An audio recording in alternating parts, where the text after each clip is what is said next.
Hello বন্ধুরা, তো নতুন আরেকটা রেসিপির সাথে আমি আবারও হাজির হয়ে গেছি তোমাদের সামনে।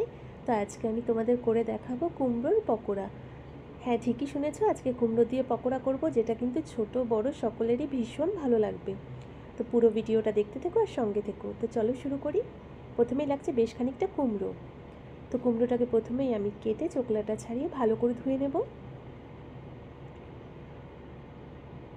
আর এর পাশাপাশি সমস্ত বন্ধুদের আবারও বলছি, প্লিজ আমার ভিডিওগুলোকে দেখতে থেকো, লাইক করো, কমেন্ট করো, শেয়ার করো। আর যারা এখনও সাবস্ক্রাইব করোনি আমার নতুন নতুন বন্ধুরা, তারা ভিডিওটা দেখার পরে অবশ্যই একটু সাবস্ক্রাইব করে দিও প্লিজ।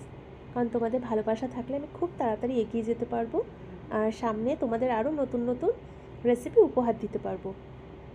তো দেখো, গ্রেটারের সাহায্যে কুমড়োটাকে আমি ভালো করে গ্রেট করেও নেব।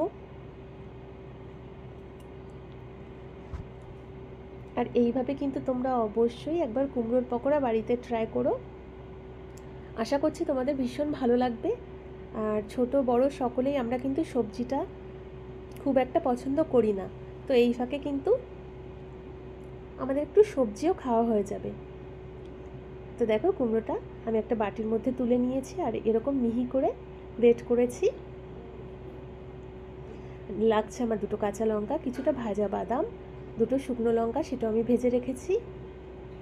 তো কাঁচা লঙ্কাটাকে প্রথমে আমি ভালো করে কুচিয়ে নেব। আর ঝাল কিন্তু তোমরা যে যার মতো কম বেশি করে নিতে পারো। তো এবার ওই বাটির মধ্যেই শুকনো লঙ্কাটা, কাঁচা লঙ্কা কুচি, ভাজা বাদামটা, 2 টেবিল চামচের মতো দিচ্ছি বেসন,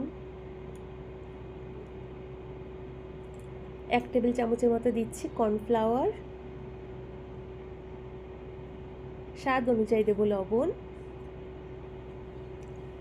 অল্প করে দিয়ে দিচ্ছি হলুদ,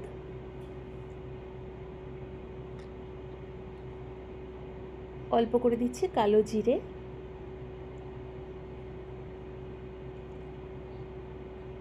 আর দিচ্ছি অল্প করে 5 থেকে 6 পিঞ্চের মতো দিচ্ছি খাবার সোডা।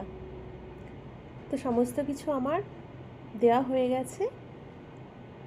এবার পুরোটাকে আমি সুন্দর করে একটু মেখে নেব। আর এটা কিন্তু একদম জল ছাড়াই মাখতে হবে। আর মাখতে মাখতে পুরোটা যখন একটু সুন্দর আঠালো হয়ে যাবে, তখন বুঝতে হবে যে মাখাটা হয়ে গেছে। আর আঠা আঠা না হলে কিন্তু তেলের মধ্যে দেওয়া মাত্রই পুরোটা ছেড়ে যাবে। ওর জন্য তোমরা চাইলে যদি মনে করো আরেকটু দরকার আছে, কর্নফ্লাওয়ার কিংবা বেসন আরেকটু অ্যাড করে দিতে পারো। দেখো, পুরো মাখাটা কিন্তু আমার হয়ে গেছে আর ঠিক এরকমই একটু আঠা আঠা হবে। তো এটাকেও 10 মিনিটের জন্য আমি রেস্টে রেখে দিচ্ছি। এবার কড়াইয়ে দিয়ে দিচ্ছি ডিপ ফ্রাই করার জন্য বেশি করে সাদা তেল। তো তেলটাও আমার গরম হয়ে গেছে। এবার ছোট ছোট পকোড়ার মতো করে আমি তেলের মধ্যে ছেড়ে দিচ্ছি। তো এবার এটাকে উল্টে পাল্টে আমি বেশ গোল্ডেন ব্রাউন হওয়া অবধি ভাজবো। তো প্রথমে হাই হিটে তেলটাকে পুরো গরম করে নেব, তারপরে মিডিয়াম ফ্লেমে রেখে পকোড়াটাকে ভাজবো। তো দেখো, পকোড়াটা কিন্তু আমার সুন্দর একটা কালার হয়ে গেছে। তো এটা কিন্তু বাইরের থেকে সুন্দর ক্রাঞ্চি আর ভেতরটা কিন্তু একদম সফট হয়। তো দেখো, এইভাবে করে পুরো পকোড়াটা আমার ভাজা হয়েছে। এবার দ্বিতীয় ব্যাচের পকোড়াগুলো আমি তেলের মধ্যে ছেড়ে দেব। তো এইভাবে করে সমস্ত পকোড়াটা কিন্তু আমার ভাজা হয়ে গেছে। তো দেখো, দেখতে কিন্তু খুব সুন্দর হয়েছে পকোড়াটা, আর খেতেও বিশ্বাস করো দারুণ হয়। তো এবার একটা প্লেটের মধ্যে দুটো কাগজের আমি ছোট ছোট বাটি নিয়ে নিচ্ছি। আজকে এর মধ্যে করেই কিন্তু পকোড়াটা আমি সার্ভ করব। তো দেখো, বাটির মধ্যেও কিন্তু আমার পকোড়া একদম তোলা হয়ে গেছে।